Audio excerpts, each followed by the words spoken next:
Okay, seems to be working. Thank you guys for being here this morning. In fact, there's several people that are new, which is pretty exciting. And so a good way to start is going to be to go around, briefly introduce ourselves.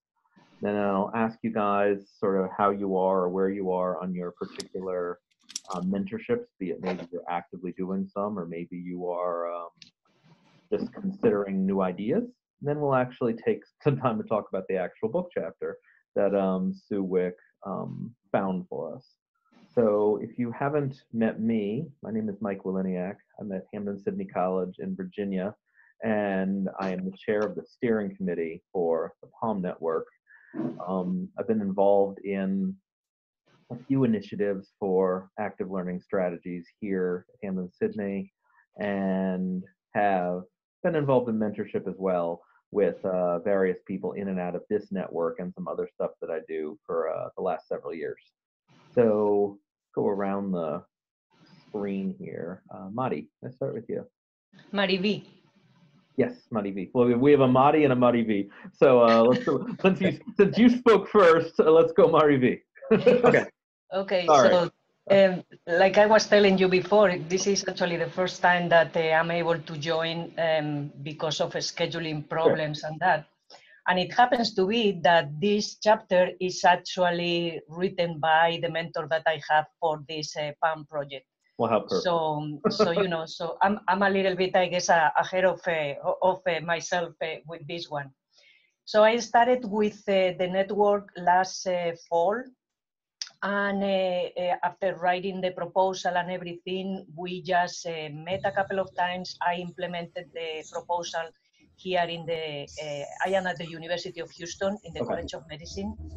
And right now I am at the level of starting collecting data and going to presentations and that. Nice. So that is where I am right now. I submitted also the videos, the pre and the post videos. So essentially what I have to do is just collect the data, put it all together and see what, you know, what it came out. And just wanted to tell you that the reason actually that I joined this network is because here at the College of Pharmacy, we are kind of remodeling the whole curriculum. Oh, nice. Okay. And one of the things that we are asked by, well, that we want to do, and also that we are asked by the accreditation body, is to increase active learning. So our courses right now, the first year, they are more like basic sciences, not much change in there. But the rest of the years, they are all set up like in modules. So we are really working together for the very first time. We are really working together, basic scientists and clinical faculty.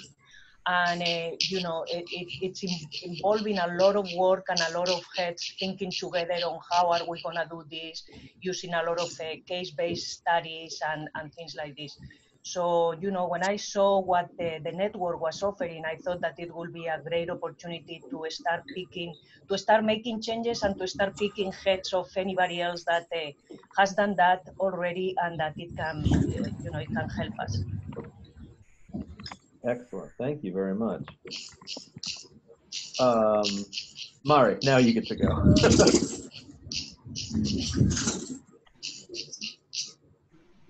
Mari, I think you're muted.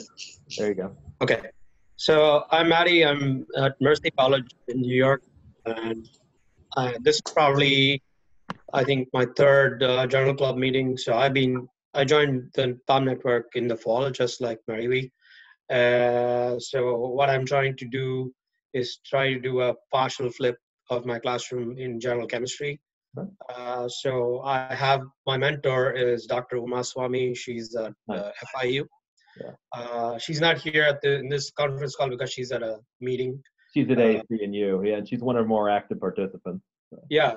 So in the fall we planned out our strategy, and then so I was creating materials as I was going through the semester. So basically we were using videos and then a set of follow-up questions that the students can answer before they come to class, but it didn't work out so well in the sense that the students were not completing the assignments by the time they got to the class. So this semester, my job is to convince them and try to, like, I also realized that the assignment sheets that I made were a little bit too long, so I want to cut it short a bit so that they don't feel that it's a lot of work before they come to class. So hopefully I can give them much more targeted advice in the sense of saying, oh, watch all these videos, give them 3 or 4 videos, watch these, and then answer these questions and then come to class. So hopefully that'll kind of streamline the process. The students are using the resources that I've given them, but it's just not the way I want them to use it. So in the sense that they're not using it as lecture preparation, but they are using it as an overall course preparation. So that was so I'm trying to try to get that process to go better. So hopefully it'll go better this semester. So that's my plan for this semester. Thank you very much.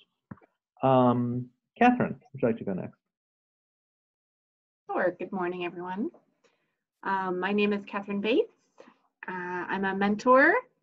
My mentee has already come out last semester, and she created an active learning module / lab for my course because she's a postdoc and doesn't have her own course right now. And we're in the process of figuring out how to repeat that this semester in a perhaps a little bit more controlled and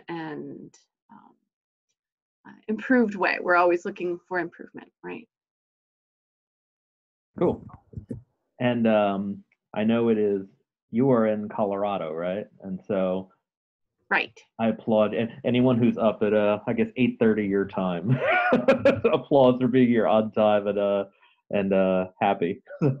Yes. Well, one of the distinct differences between a service academy and a civilian school is we're expected to be in the office at 7:30. So I've been here. I suppose that would be different. Yeah. Yeah. Carlos, how are we doing?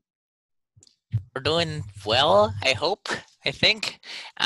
So I'm Carlos Scholar. I'm at NC State. I teach molecular biology classes. And my mentor is David S. Smith at New School in New York. And I actually get to visit her next week. Okay. And she teaches microbiology and ecology and evolution classes, and I teach a molecular microbiology metagenomics class. And what we did last semester was we added a series of modules or assignments that required students to annotate papers using Hypothesis, so a web-based annotation tool, and then share their in the open, so everyone got to see their everyone else's comments. And then the groups were tasked with summarizing comments and writing notes.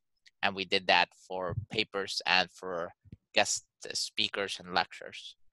And it was okay. We can do better. We've had some technical issues with getting people using Hypothesis, and I have to still figure out how to make the annotations not only a group assignment that they do and then they post and then no one else looks at, but so that all the students look at these summaries that people provided. And we're trying it again with a different class, a yeast genetics class. And what we're doing is we'll pull questions from the class notes for quizzes, for their weekly quizzes. Okay. So since we've started, we've had a couple more join. Greg, how about you? In fact, let me unmute you. Okay. Go ahead, Greg. Hi. Yes. So again, I'm sorry for the noise on the bus.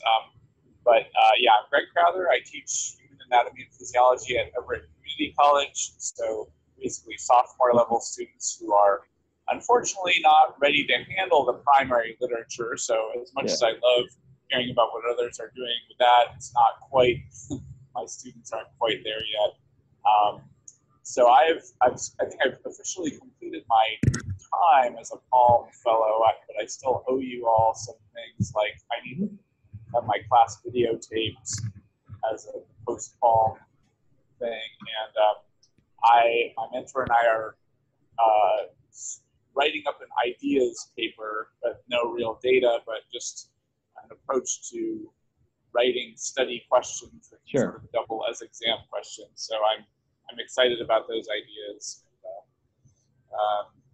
I've already gotten some good feedback from Sue on that, on my outline. Cool, thank you. And am I correct that it's 7:45 where you are? Yes, Okay, hence the bus trip. Extra credit for you too, for being here this early. All right, Yes. I'm gonna go ahead and remute you now. Yes. Okay. And finally, Jamie, welcome. Hi, sorry I was also late. I have no excuse because it's 10:40. Yeah, exactly. My bad. So I am teaching an upper level undergrad, lower level grad class on research ethics, and I'm using a completely flipped classroom. So we actually just started classes last week, and then Martin Luther King kind of ruined it a little bit because we meet on Monday. So we met the first week to go over like what active learning was, you know, to kind of prepare them that this is going to be a completely different format than what they're used to. And then I did not see them at all this week, and then I see them next week, and we actually will start moving on. So I'm kind of doing mine from the very beginning to the end rather than like an activity in the middle. But the students, most of them have actually heard of active learning, which is great. They've at least heard of the format that I'm using, whether most of them have not been in a class with it, but so it wasn't like a complete shock of like, oh my God, you're not going to lecture to us. They were just like, oh yeah, that's really cool. Like we've heard that we'll learn better this way. So, which is great. And the class is only 5, so it should also be very, very manageable. And they're very chatty, so it'll be like really good for flipped classroom and lots of like discussions and role playing and things like that. Nice.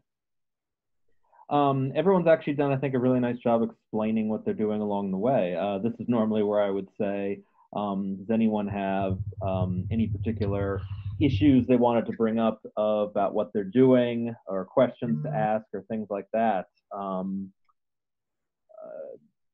In addition to what people have already offered, are there particular aspects of the work you're doing right now you'd like to bring up to the group?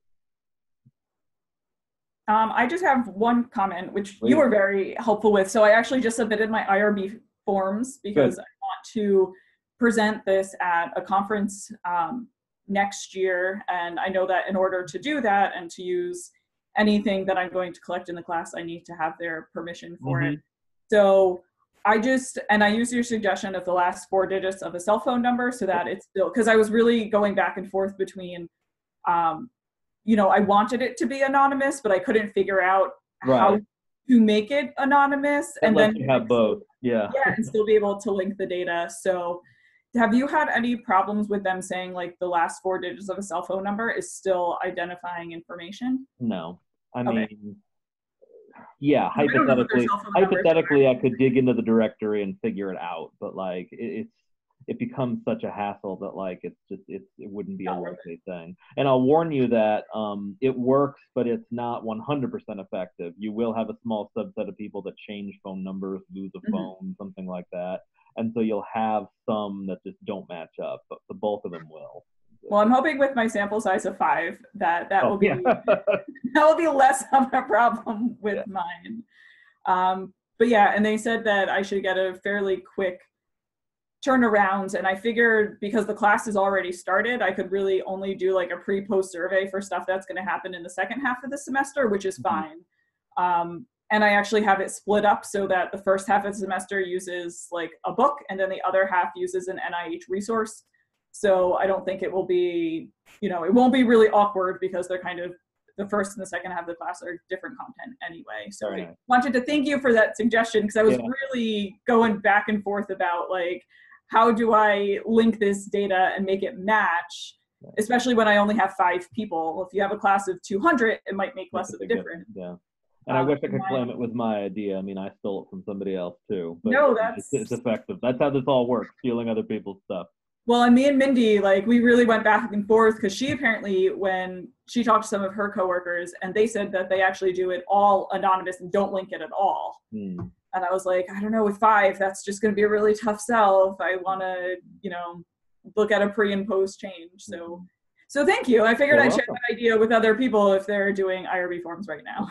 And you actually bring up a good point that I've run across in my life, that if you have any inkling that you're going to use a class for pedagogical data at some point, get the IRB.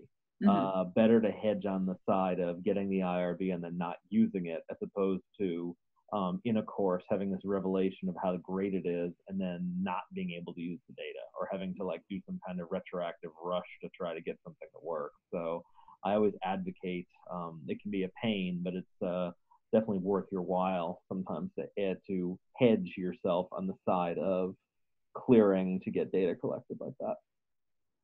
Because and my question for you, because I've never tried to like publish or do any educational research at all before. So because I teach a lot of lab classes, and every once in a while I was like, man, I came up with a good one. Like, maybe I should try to get this one published. If I just use data the students have collected, like their final tables or their final graphs, I still need IRB for that, right?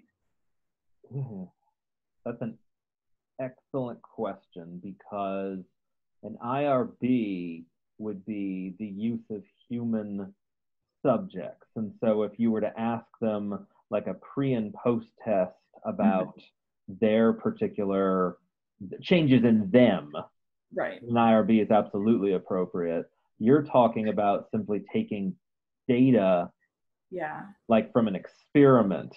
Yep, and trying to publish a lab report that has that seems different to me. Right? Let me actually look into that. That's an interesting question, because it would seem that you would need to at least acknowledge your students for their work, but that's not human subjects at that point. No, that's frankly more of an authorship question than an IRB question. Yeah. So, sorry, just to interject. Yeah.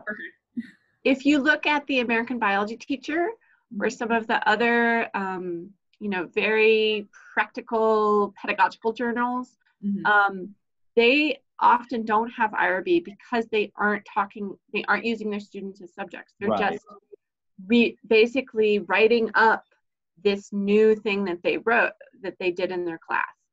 I did this concept map, and this is how it worked out, and this is what I did. And so as long as your students aren't human subjects and you aren't reporting things about them, you can publish it in a venue like that. Yeah, okay, that was my take on it. Good. Yeah, because I was looking at the Journal of Chem Ed, and a lot of their laboratory exercises don't have an assessment. They're just, we developed this lab, we tested it, this lab works, here's the results we got.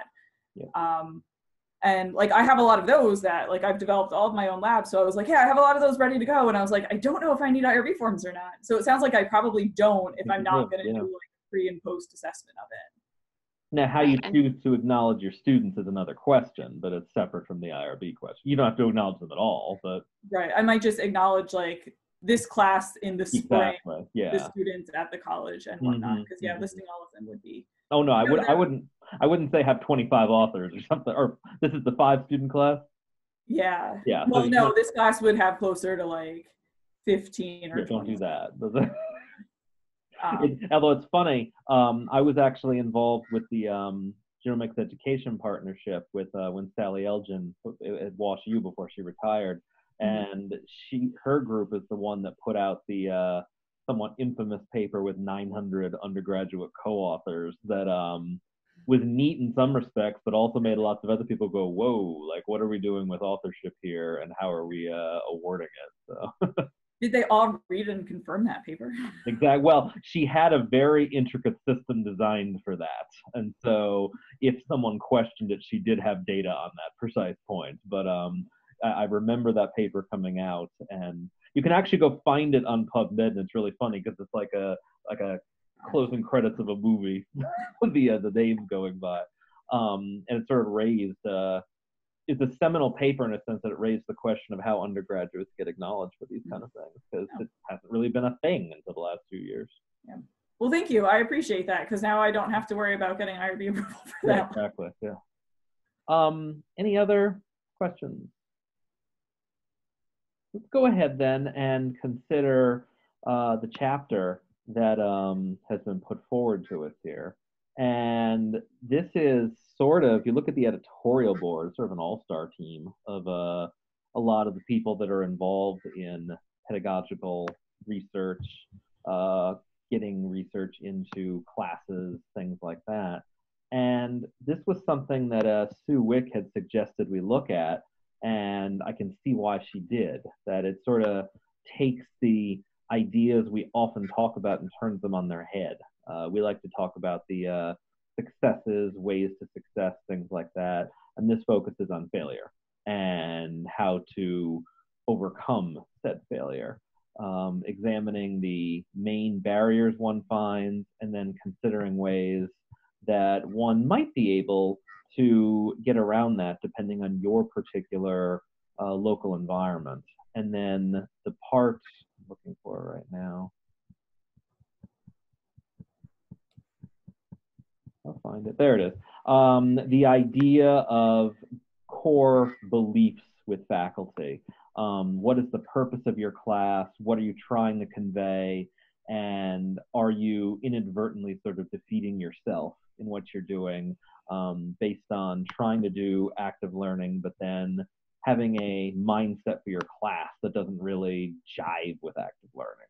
So let's have just your general thoughts to start with of what you think was especially striking to you in what's written here.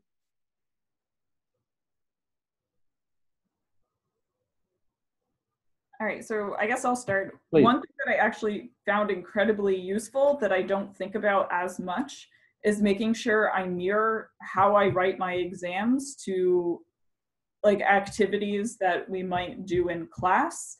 That if we do a lot of like activities where I make them think about specific things, which is the point, then I really should mirror my exams to be much more like that, rather than have my exams be like, define this term or tell me the difference between this and this, and really try to engage them a little bit more so there's not so much disconnect between the class and the assessment, which I never really gave much thought to that.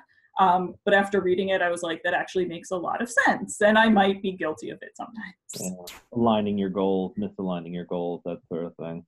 Yeah.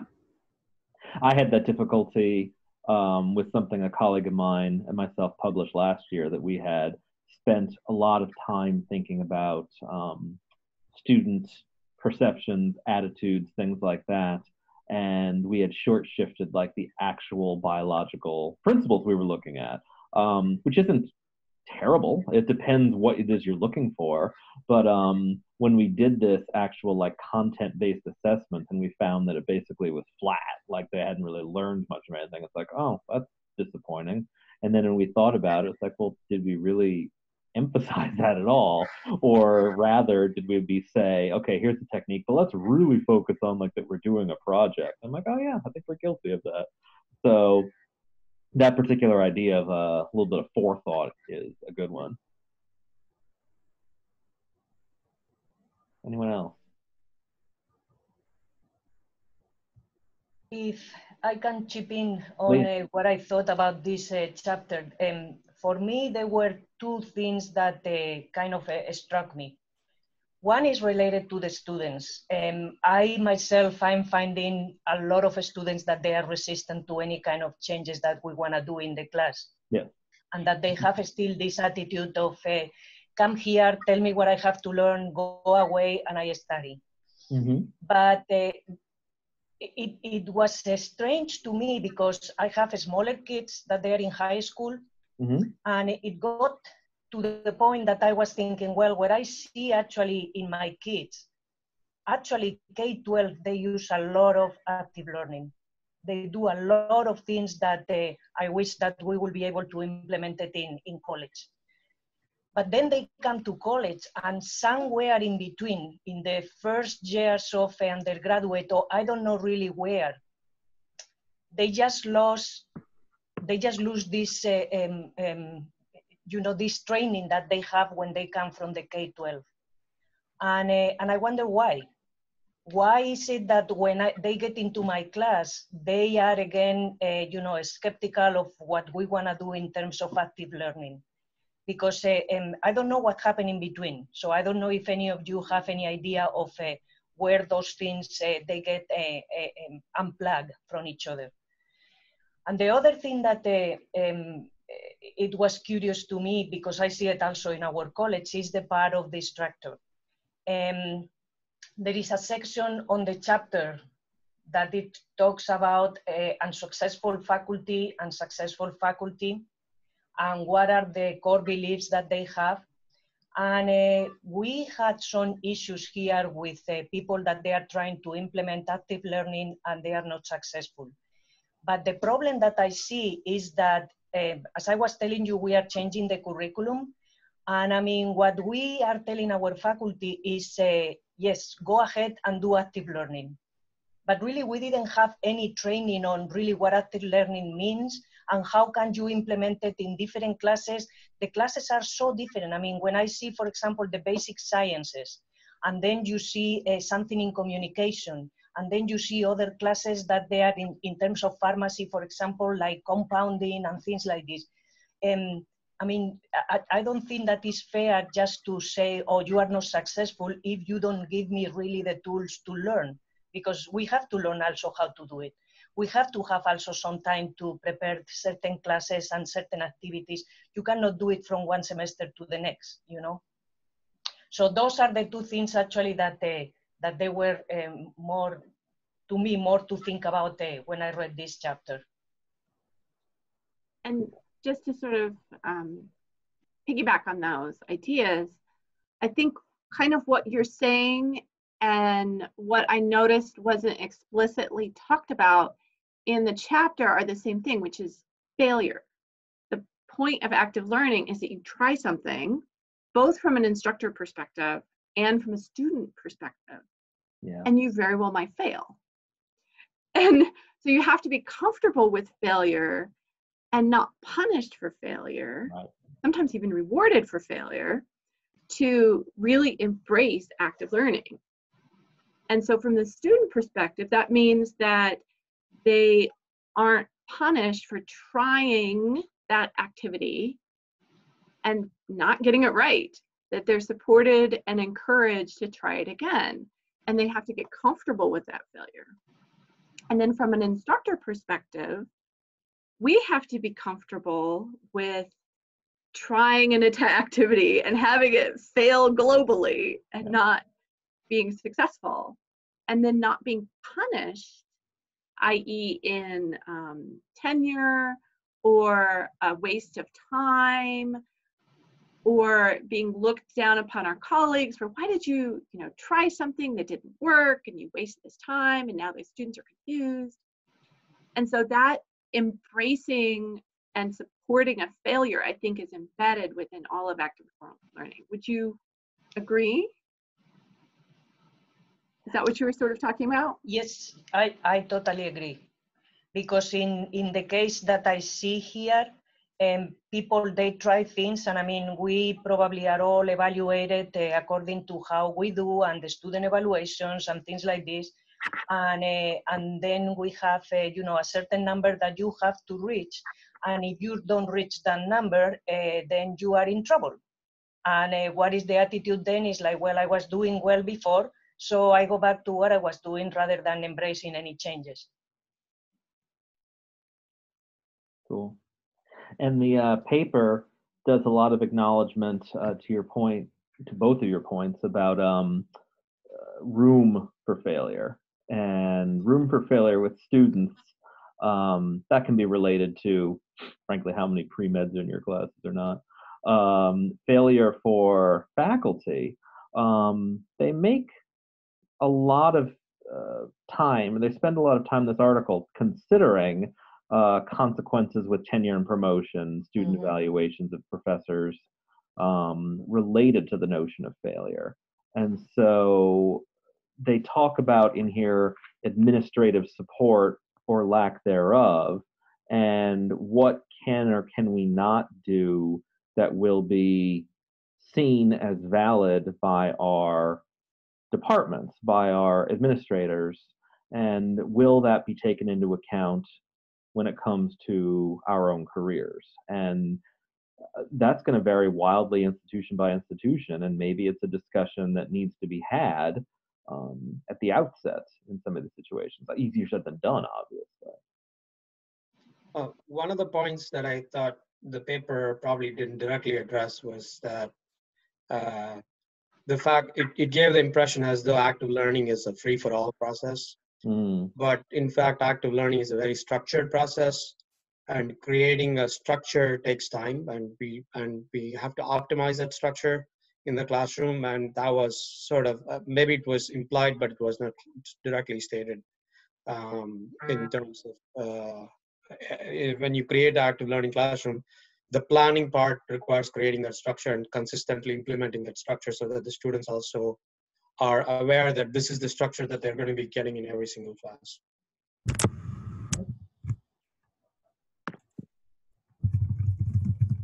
And I think the consistency and transparency are important if you're doing one active learning intervention or activity or one system.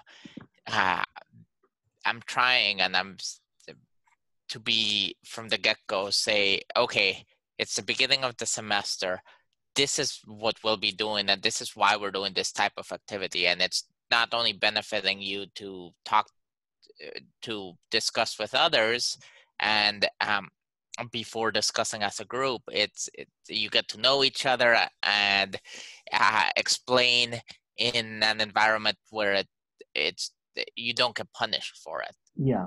And I think the paper does a good job talking about the benefits of some of this. Good. I wanted to bring to your attention, you saw it, I'm sure, on the 8th page, there's the table about instructor beliefs about teaching students related to success with active learning. And this resonated with me and my own sort of transitions of my classes, the ideas of what instructors are supposed to do, what is the role of the instructor in the class, and how should a class be managed. These are things, of course, that I wouldn't say there is a definitive answer, of course.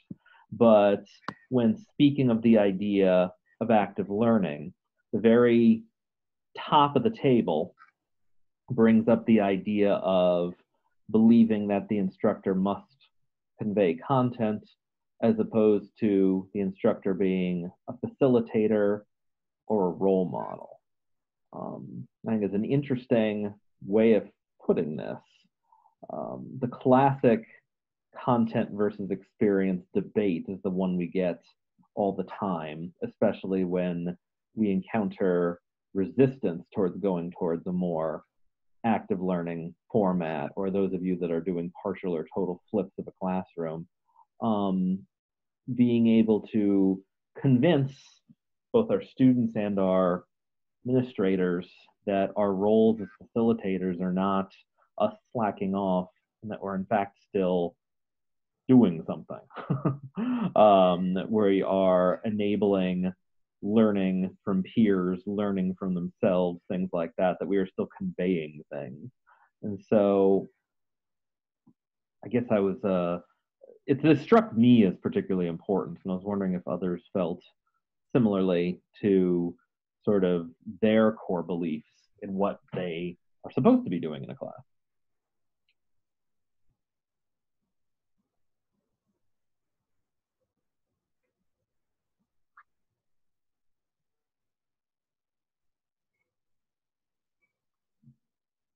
So I guess I will comment on this one a little bit, because in the other classes I teach, they are not flipped, they're mostly lecture-based, and I do get lots of comments on course evaluations from students saying that I give too much homework, or my homeworks are too long. So the concept of trying to add a video for them to watch before they come to class so we could do a little more active learning.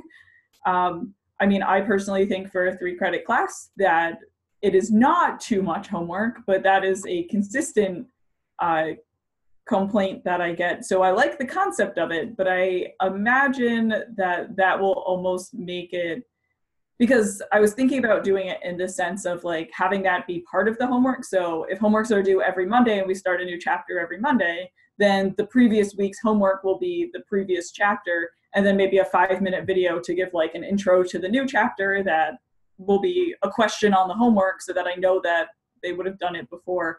But I am a little bit concerned about having it almost be too much outside, or I have to cut down on like, it's a very math-based class, so homework is kind of a necessary thing for them to do.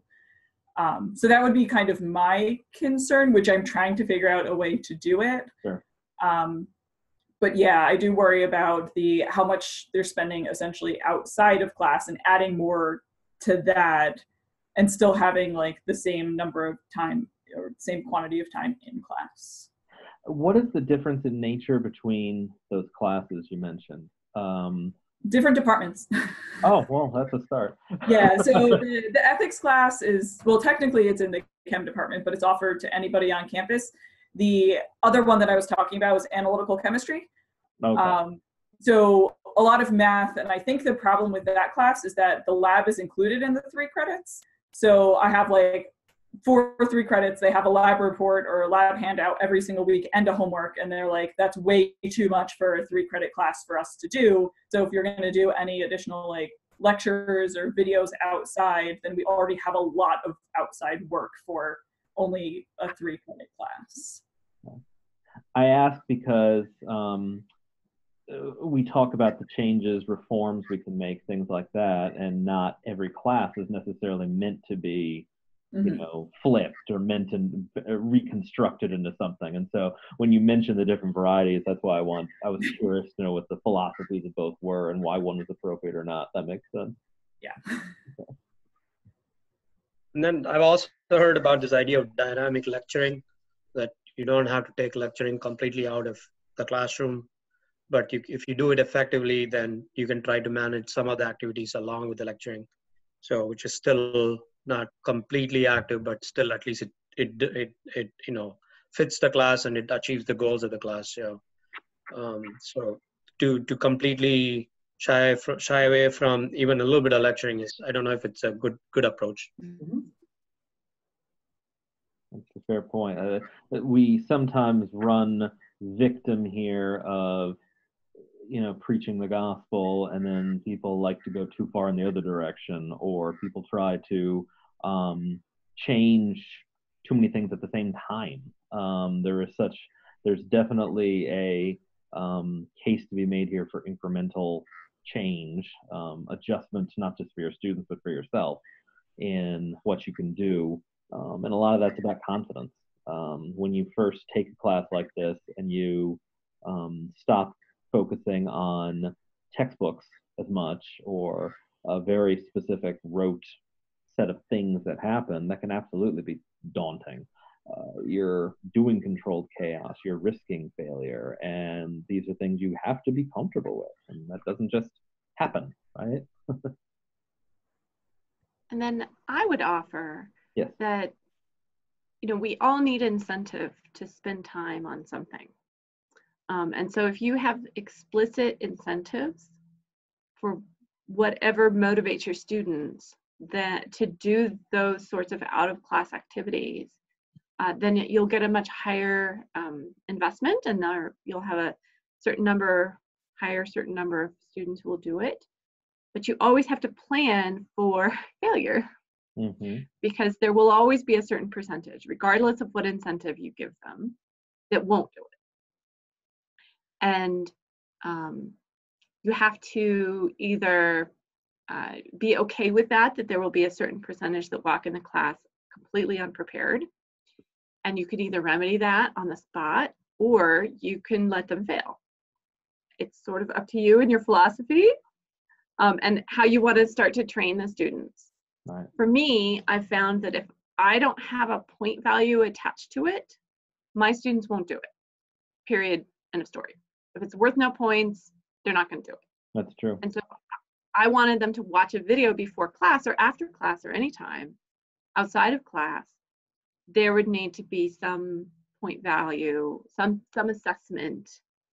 And so for me, I've found that it's not worth it to insist that they do pre-class work.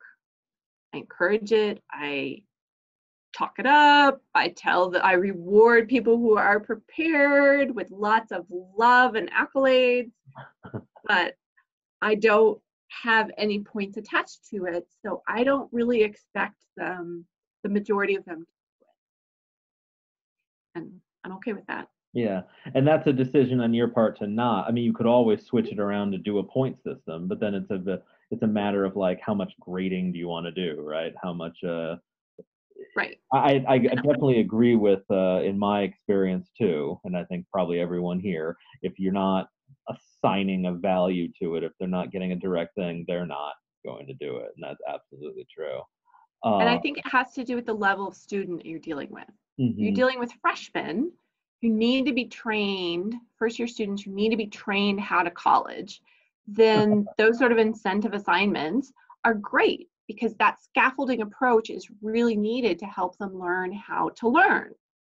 But I have junior seniors, and if they haven't learned by now, here is their opportunity to learn through failure.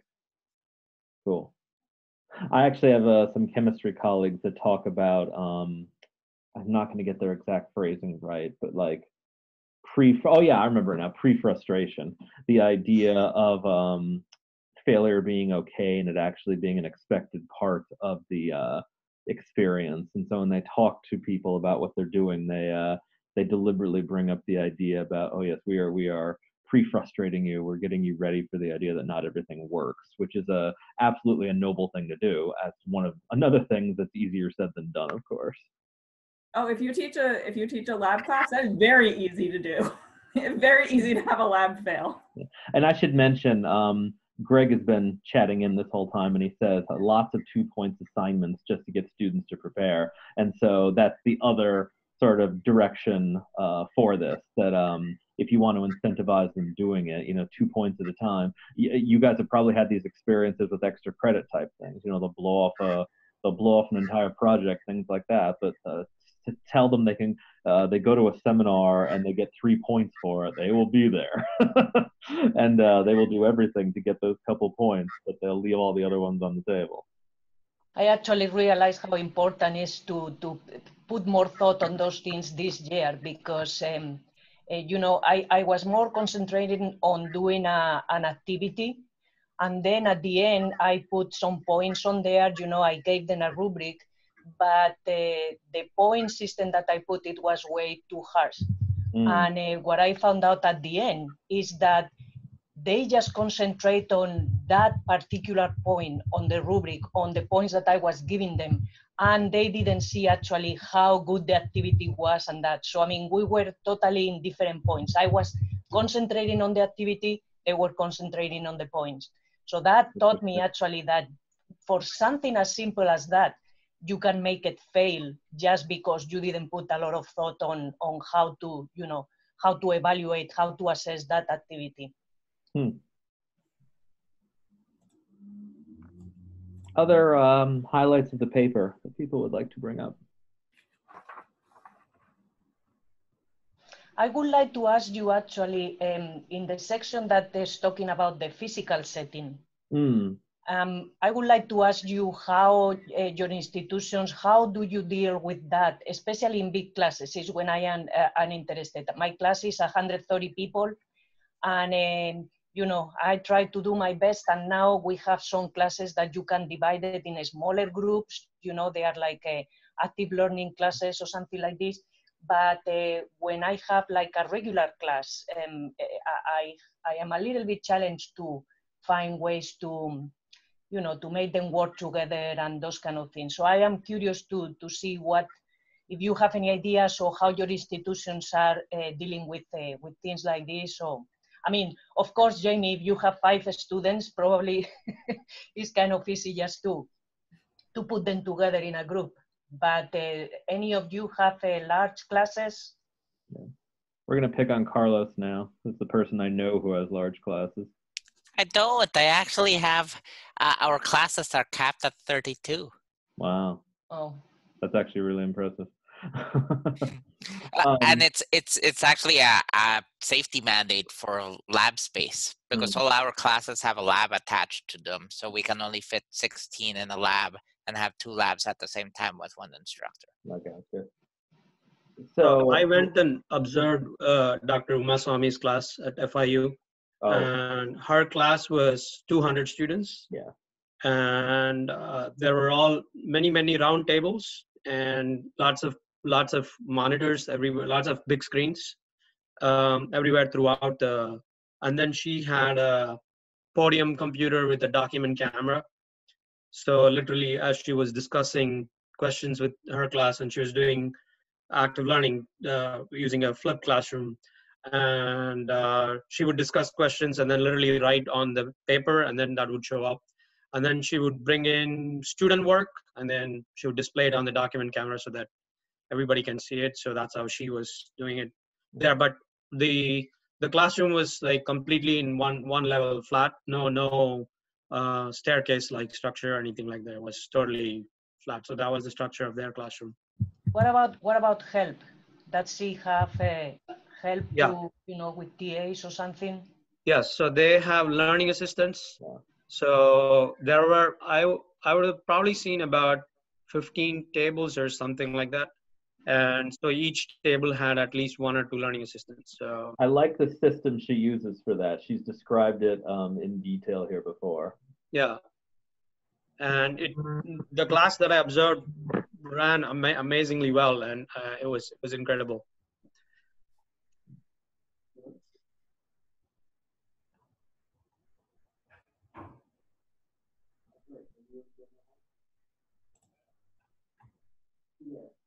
Could you do something low tech, like simply passing out worksheets and having them work on them in small groups? Yeah. So you're asking about her class? Yeah. So large. Yeah. So in a large class, solutions for active learning. Technology is great, but it's not always available or cooperates, and so sometimes low tech is always great. And so I was just thinking, I've never taught a 100-person course. I've taught 50. And so for those settings, simply just a worksheet and a little bit of peer learning, I think is great. Yeah, so what I have done this year is I gave them what I call a workbook, and every 10-15 minutes of discussing something, they just have to turn around, and get like in groups of 4 or 6 people. But I find, I have to get myself some help, because I find that I cannot be, I don't know really if they are doing the homework or the worksheet or if they are just buying something in Facebook, because the class is very large. So that was what I was asking, if, how much help I will have to request or something for a class that large. So I think I need to bring us to a close, because I have a seminar I am directing in about 10 minutes, and apparently the food has shown up and I need to go greet it. This has been a very productive discussion, though. Thank you very much. As you guys know, we do this once a month, and hopefully you can keep coming in this time slot. And if you have particular classes, or if you have particular subjects you're interested in, let us know. If you have papers you're interested in, send them to me. In our discussions in December, we got the notion that people would like us to have more maybe discussion or topic-focused discussions as opposed to paper-focused discussions. Not to get rid of papers altogether, but rather than give you a paper, maybe say, today we're going to talk about strategies for large classes or something like that. Mm-hmm. So if you have particular topics, please send them to us, and we can do that as well. All right. Otherwise, thank you guys very much. Thank you. All right. Bye, everybody.